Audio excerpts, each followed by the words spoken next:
Hello, everyone. I saw this story about the train derailment that happened. I think it was on February 3rd. But anyway, there are some concerns now after the governor okayed a controlled release and burn of the chemicals. And I don't blame the residents for being concerned about their health.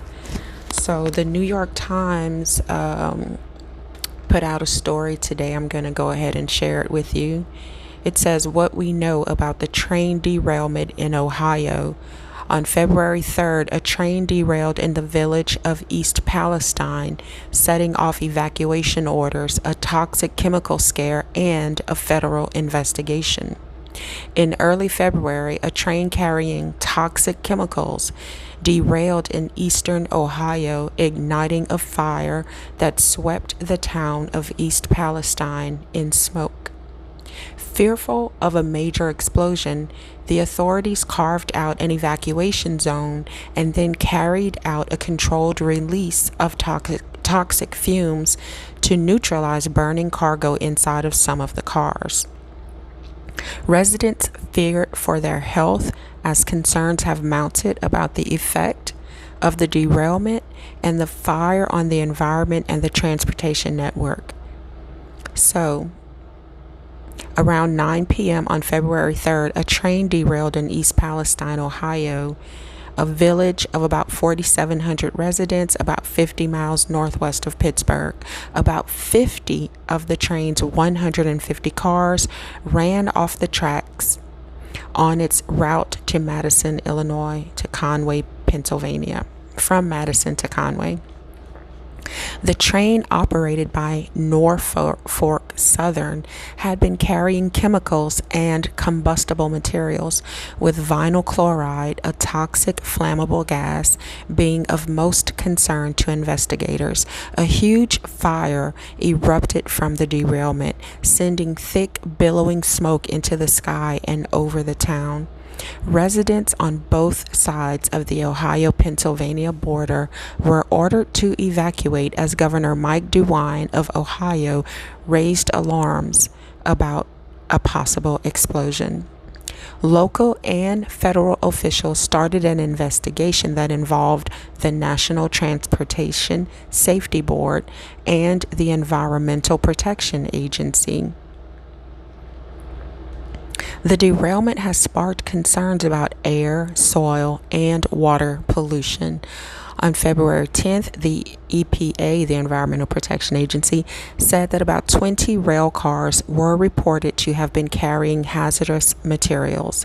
Chemicals including vinyl chloride, butyl acrylate, ethyl acrylate, and ethylene glycol, ether, were known to have been and continue to be released to the air, surface soil, and surface waters, the EPA said. On February 12th, the EPA, after monitoring the air, said it had not detected contaminants at levels of concern in and around East Palestine, although residents may still smell odors. Working with Norfolk Southern and the Columbiana County Emergency Management Agency, the EPA had screened the air inside about 290 homes as of February 13th and said it had not detected vinyl chloride or hydrogen chloride, which can cause life-threatening respiratory issues. An additional 181 homes were still awaiting screening, the agency said. Fearing an explosion, the authorities held a controlled release of the toxic materials from 5 train car tankers on February 6th, and the contents were diverted to a trench and burned off. Precautionary measures were taken in the wider region.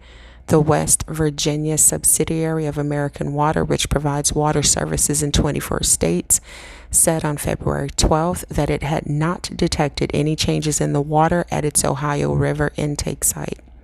But it installed a secondary intake on the, I don't know how to say this, Wyandotte River in case an alternate source was needed.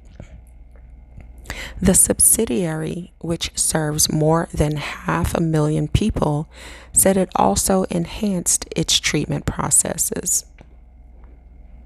Just after the derailment, about 1,500 to 2,000 residents in East Palestine were told to evacuate the area. Schools were closed for the week, along with some roads. Norfolk Southern said it had donated $25,000 to help the American Red Cross set up shelters and deal with the influx of people. So, you guys, it goes on and on and on about, you know, reporters. And I want to tell you about this one reporter. He was arrested. And everybody's wondering why he was arrested. So there have been no reports of injuries or deaths from the derailment, but many are questioning how safe the area is. On social media and in news reports, some residents said that fish and frogs were dying in local streams. Some shared images of dead animals or said they smelled chemical odors around town. The arrest of a reporter during a news conference about the derailment led to online criticism of the law enforcement response. So I wonder why that reporter was arrested. So let's see. I just pulled up an article. They arrested him because they said he was being too loud, you guys. So the reporter works for News Nation, and he